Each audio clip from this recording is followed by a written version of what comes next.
வணக்கம். என் பெயர் டாக்டர் பூர்ல்தவன். இந்த வீடியோவில் நாம் பார்க்கின்சன் நோயாளிகளுக்கான குளிர்கால உணவு முறையை பற்றி பேசப் போகிறோம்.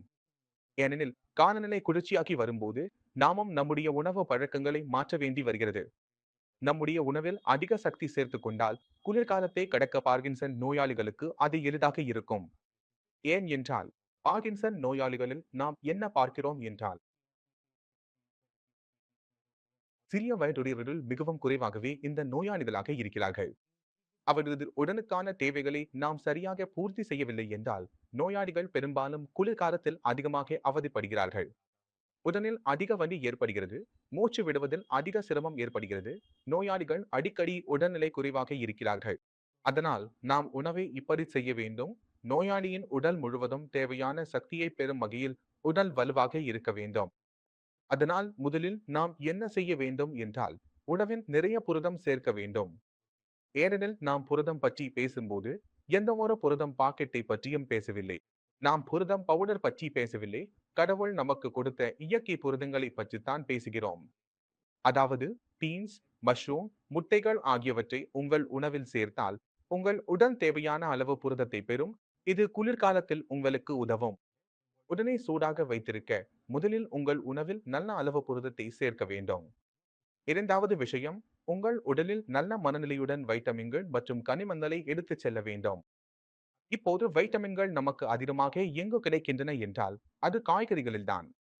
எல்லா வகையான காய்கறிகளும் பச்சை, சிவப்பு, எந்த வகையான காய்கறிகளாக இருந்தாலும் அதை சூப் செய்து தினமும் 2 முறை எடுத்துக்கொண்டால் நம் உடலுக்கு தேவையான வைட்டமின்கள் மற்றும் கனிமங்கள் தேவையை விட அதிகமாக உடலில் சேரும். உடலுக்கு தேவையான அளவு எடுத்துக்கொண்டு மீதம் உள்ளவை உடலிலிருந்து வெளியேற்றப்படும்.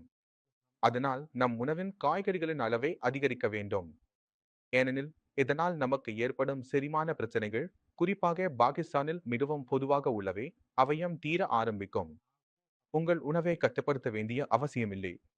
உங்களுக்கு பசிக்கிறதென்றால் 3 முறை 4 முறை சாப்பிடுங்கள். தினமும் 2 முறை சூப் குடியுங்கள்.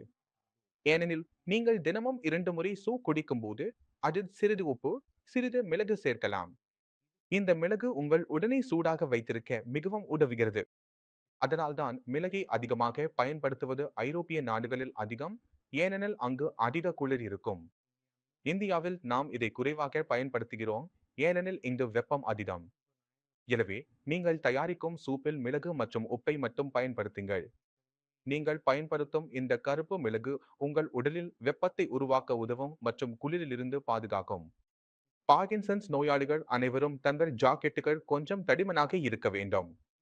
அதாவது நாம் ஃபர் ஜாக்கெட் என்று சொல்வது போல அதில் நடுவில் பருத்தி நிரப்பப்பட்டிருக்கும், நல்ல இன்சுலேஷன் இருக்கும், எடை குறைவாக இருக்கும், உடலை முழுவதும் சூடாக வைத்திருக்க உதவும்.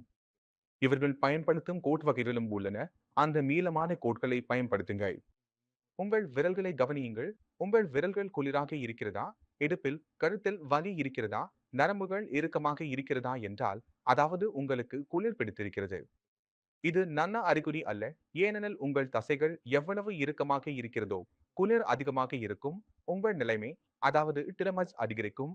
உங்கள் பொக்குறையும். ஏனெனில் வலியால் நீங்கள் அவதிப்படுவீர்கள். சாப்பாடு குறைவாக சாப்பிடுவீர்கள். அதனால் மலச்சிக்கல் ஆரம்பமாகும். நீர் உட்கொள்ளும் அளவும் குறையும். சீத காலத்தில் நீங்கள் இந்த விஷயத்தை கவனிக்க வேண்டும். அதாவது சிறிது வெந்நீரை உங்கள் பிளாஸ்கில் வைத்துக் கொள்ளுங்கள். தாகம் எப்போது வந்தாலும் அதே பிளாஸ்கிலிருந்து வெந்நீரை குடியுங்கள். ஏனெனில் நீங்கள் தண்ணீர் குறைவாக குடித்தால் சீத காலத்தில் பொதுவாக ஏற்படும் பிரச்சனைகள் எவை என்று நினைத்து பாருங்கள். இவை எல்லாம் சிறிய விஷயங்கள் தான். ஆனால் ஒவ்வொரு பார்கின்சன்ஸ் நோயாளியும் கவனிக்க வேண்டியவை. நீங்கள் முழு உணவு சாப்பிட வேண்டும். நிறைய காய்கறிகள் சாப்பிட வேண்டும். நிறைய காய்கறி சூப் குடிக்க வேண்டும். இதை தொடர்ந்து செய்து வந்தால் மலச்சிக்கல் வராது. அதிக குளிரும் பிடிக்காது. உடலுக்கு நல்ல சக்தி கிடைக்கும். இப்போது உங்கள் உடலில் இன்னும் அதிக குளிர் ஆரம்பிக்கவில்லை என்றால் இப்போதே உடற்பயிற்சி செய்யும் பழக்கத்தை உருவாக்குங்கள்.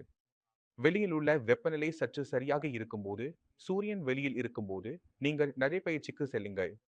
அதிக காலை நேர நடை அல்லது அதிக மாலை நேர நடை தவிர்க்க முயற்சியுங்கள். ஏனெனில் அந்த நேரத்தில் காற்று குளிராக இருக்கும்.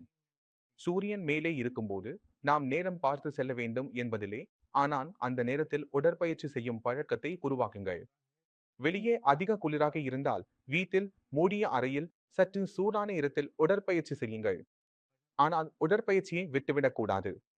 குளிர் அதிகமாக இருந்தால் சோம்பல் அதிகமாக இருக்கும். ஆனால் இந்த வருடம் அந்த சோம்பலை விடாதீர்கள் என்று நான் நம்புகிறேன்.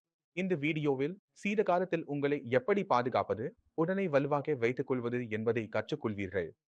உங்கள் மனதில் சந்தேகம் இருந்தால் அல்லது கேள்வி இருந்தால் மகிழ்ச்சியுடன் கேளுங்கள். இப்போது அனுமதி கேட்டுக்கொள்கிறேன். அடுத்த வீடியோவில் சந்திப்போம்.